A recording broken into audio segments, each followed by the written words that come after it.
and welcome to the Art Center of Coastal Carolina's Cyber School of Art. I'm Miss Alana, and I'm so glad that you're following along for today's lesson.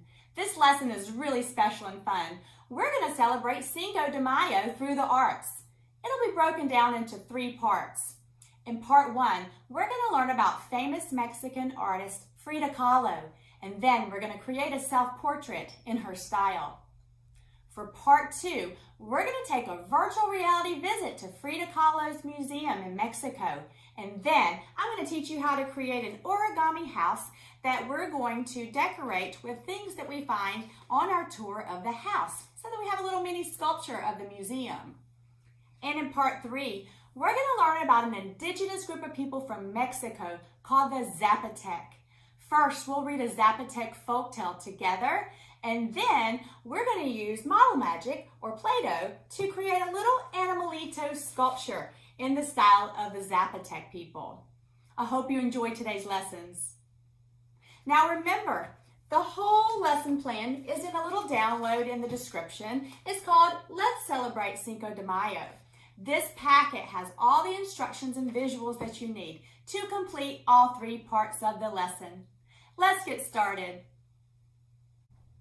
First, let's learn about Cinco de Mayo. Contrary to popular belief, Cinco de Mayo is not Mexican Independence Day.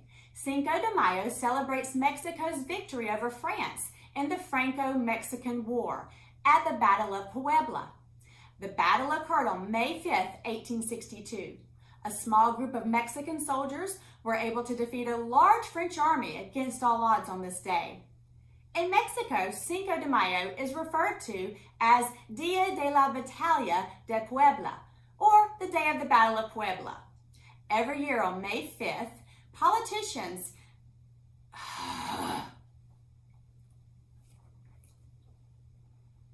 First, let's learn a little bit about Cinco de Mayo. Contrary to popular belief, Cinco de Mayo is not Mexican Independence Day. Cinco de Mayo celebrates Mexico's victory over France in the Franco-Mexican War at the Battle of Puebla. The battle occurred on May 5, 1862. A small group of Mexican soldiers were able to defeat a large French army against all odds on this day. In Mexico, Cinco de Mayo is referred to as Dia de la Batalla de Puebla, or the Day of the Battle of Puebla. Every year on May 5th, in Puebla, Veracruz, Mexico, the day is marked with speeches from politicians and a reenactment of the miraculous battle. Cinco de Mayo is a much larger celebration in the United States than in Mexico. Fiestas are held with music, dancing, parades, and food. Whenever and however it is celebrated, it's a celebration of Mexican history and heritage. So, welcome to part 1. I'm joined here with Jasper, and for this part of the lesson, we're going to learn about my favorite Mexican artist, Frida Kahlo. Frida Kahlo was born in 1907 in Mexico. She's best known for her self-portraits. Her paintings use lots of bright colors, dramatic symbolism, and are strongly influenced by Mexican folk culture. Frida Kahlo grew up in a house called La Casa Azul with her parents and 6 sisters. That house is now the Frida Kahlo Museum. As a child, Frida loved to draw. At age 6, she caught a disease called polio, which damaged her right leg. She had to spend 9 months confined to her bed. During that time, she created an imaginary friend who she would paint later on in 2 Fridas. Once she got better, Frida Kahlo was more determined than ever to live life to the fullest. Unfortunately, when Frida was 18 years old, a school bus accident left her injured and confined to her bed once again, and that is when she discovered her love for painting. Her perseverance kept her going, but she fought her whole life to recover from her injuries.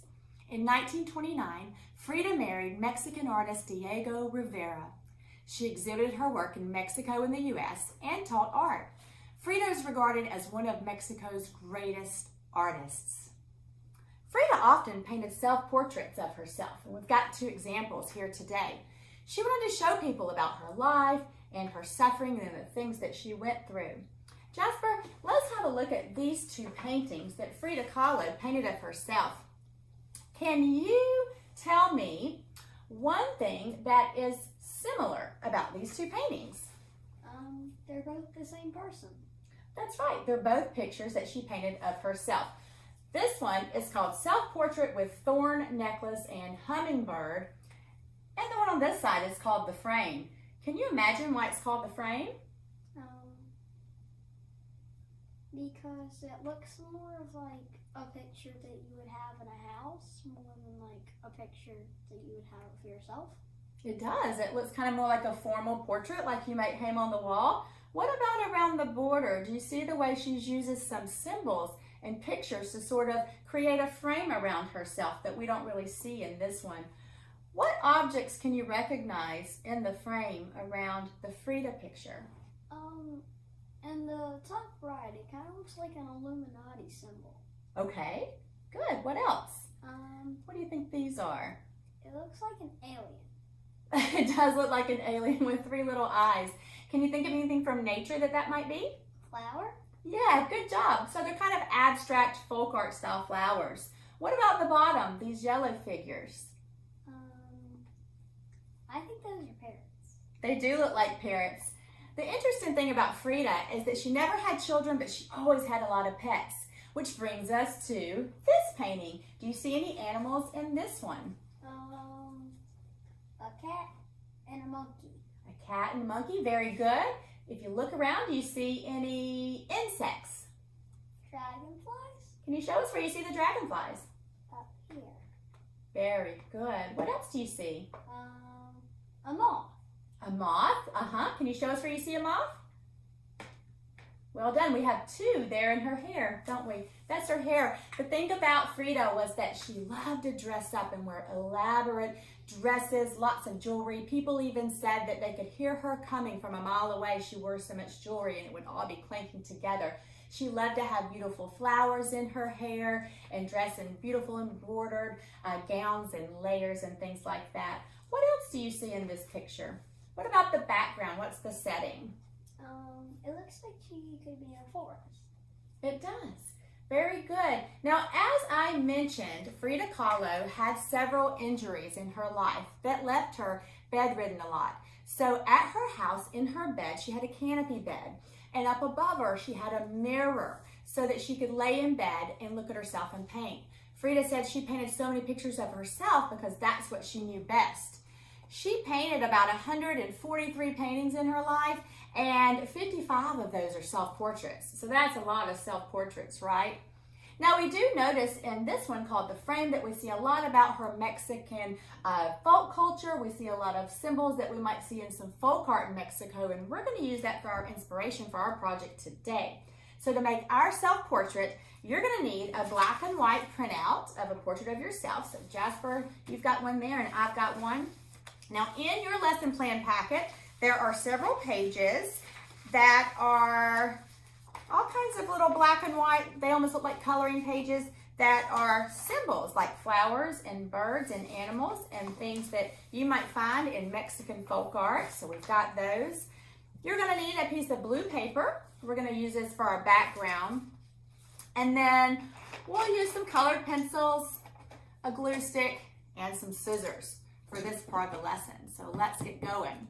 Step 1 is we're going to take the black and white photocopy. Thank you. The black and white photocopy that you have, and we're going to have fun coloring it. So we'll use our colored pencils here, and we're going to practice. We've done practice value in some of our other lessons together, right? And value, do you remember, Jasper, what that means in art? Where you can make a bunch of different colors with one colored pencil. Yeah, that's exactly right. Can you describe how that works? If you push harder, it's darker. Lighter is lighter. Yeah, so let's just say I wanted to give my hair some different shades of brown. I might find a brown pencil. Let's see this one. And it looks kind of like a dark brown pencil. But if I go light pressure, it will make it light brown. And if I push really hard, it'll make it dark brown. So we want to try to find something that will match our skin tone, something that will match our hair. And we're going to take a few minutes and hand tint the picture to make it really kind of different and interesting. You're going to practice with some of your value. So if you want a really bright blue shirt, you're going to find your blue and you're going to press down really hard with your blue colored pencil. So we're going to take a few minutes to color in our self-portraits, and you do the same. And then when we come back, we'll get these cut out and we'll move on to the next part of the lesson. Okay, so we've hand tinted our self-portraits. You can have a look at those. The next step is we're going to take our scissors and we're going to cut us out of the picture. So you're just going to go around where your shoulders, whatever part of yourself is in the picture, around your hair. Doesn't have to be exact. Around your hair, just kind of the general shape there. And we're going to glue this down to the background. Our background is that blue piece of paper that we started with, because remember, we're sort of using the frame artwork here as our inspiration. So we want that blue around our head. So we're going to cut it out like so. The next thing we're going to do is take our glue stick and we're going to glue it in the middle of our paper. So you could use some blue paper and a little glue on the back. Now, one interesting fact about Frida Kahlo's The Frame is the Louvre Museum in Paris, France, bought this picture from Frida. It was the first artwork from a Mexican artist that they had ever purchased for their collection.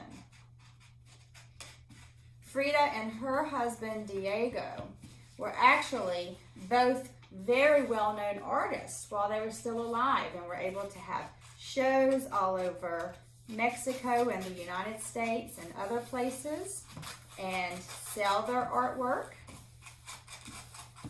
Diego was a muralist. He painted big pictures on the side of buildings. You can go ahead and take your glue stick now and apply it to the back there and get that glue down. So Diego painted giant murals, miles and miles of murals in his lifetime.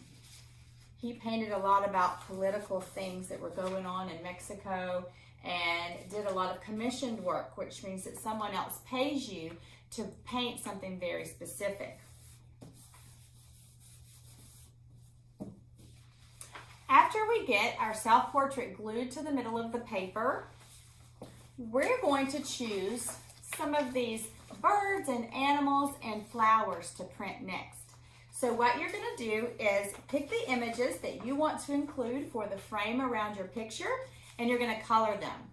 At this point, you can use your colored pencils, you can use markers if you'd like, or crayons, anything that you have around the house. So choose, I would say, about 8 to 10 things to paint or to color in. We're going to be cutting these out and assembling them around the image of our face. So you just want to have a few more than you might actually need in the end.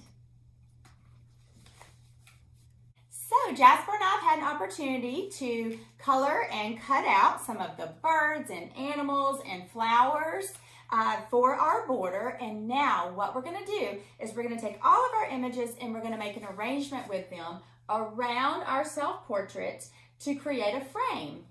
So I recommend you always kind of fix the way you want them all to look before you start gluing.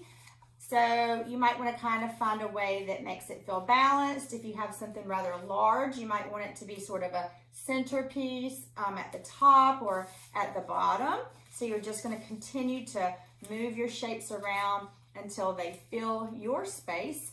It doesn't have to be symmetrical at all, but we do want some balance. So you don't want 5 images on one side and only 1 on the other.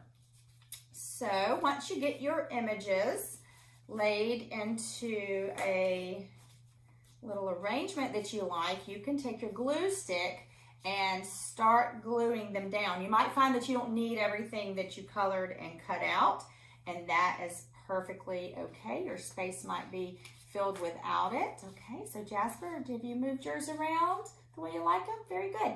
So now you're going to take a glue stick, and I'll give you a little piece of scratch paper here you can work with on your glue stick. So we're going to turn, remember when you're gluing, I always have to remind my friends, you're going to take the smaller piece of paper and flip it over and put the glue on the back of it and then stick it to the background, right? So sometimes I see kids rubbing the glue stick all over the background, and that makes a big extra mess of glue that we don't need. So let's go ahead and do that now. We're gonna take our glue stick, and Jasper, you can start gluing yours, and I will get mine glued. And this is the last step of our self-portrait project, inspired by Frida Kahlo's portrait entitled The Frame.